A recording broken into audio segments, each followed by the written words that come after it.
आचार्य जी, मैंने सुना है कि आपकी रुचि जो है वो सनातन धर्म की तरफ ज़्यादा है। तो मेरा एक सवाल था आपसे। आप मुझे ये बताइए कि रामचरितमानस में तुलसीदास जी की एक पंक्ति लिखी हुई है, हाँ। ढोल गंवार शूद्र पशु नारी, शकल तारना के अधिकारी। इसका सही अर्थ क्या है? पहले तो गोस्वामी तुलसीदास जी को प्रणाम करता हूँ, जी। क्योंकि वो सतगुरु थे उस टाइम के, जी। पूर्ण सतगुरु थे। तो उन्होंने लिखा है, ढोल गंवार शूद्र पशु नारी, सगल तारना के अधिकारी। तारना जो शब्द है ये अवधि शब्द है। उन्होंने अवधि शब्द में ही रामचरितमानस लिखा है। तो उसका अर्थ होता है, तारना का सही अर्थ है तारना, भव से तारना। जी। उन्होंने भव से तारने की बात कही है, भव सागर से तारने की। तो ढोल गंवार शूद्र पशु नारी, सगल तारना के अधिकारी। तो ढोल, ढोल क्या ढोल तर सकता है? क्या ढोल पशु ये तर थोड़ी नहीं सकते हैं। उन्होंने तुलना की है, इंसान की तुलना ढोल से की है।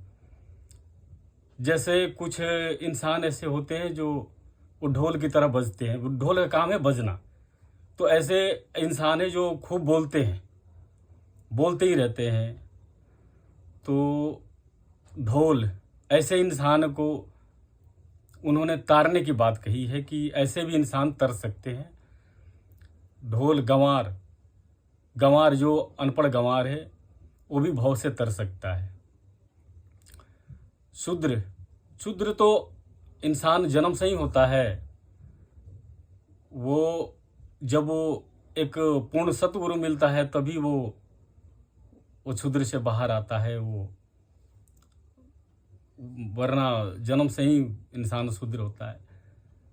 पशु, पशु इंसान की तुलना किया उन्हें पशु से। पशु जैसे पशुता, जो इंसान के अंदर जो पशुता वाला व्यवहार है, जो इंसान पशु बन जाता है। तो उन्होंने पशु की तुलना की, ऐसे लोगों की तुलना पशु से की है उन्होंने। कह रहे ऐसे ही लोग भी भव से तर सकते हैं।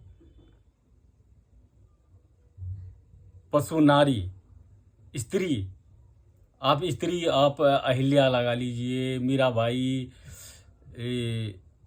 ये सबरी, ये भी भव से तर गए हैं। तो उन्होंने, उनका कहने का मतलब भाव ये है कि ये सब भी भव से तर सकते हैं। अर्थ तो ये है, लेकिन अब कुछ लोग हैं अर्थ को जो समझते नहीं है तो अर्थ को अनर्थ लगा लेते हैं, कुछ भी समझ लेते हैं।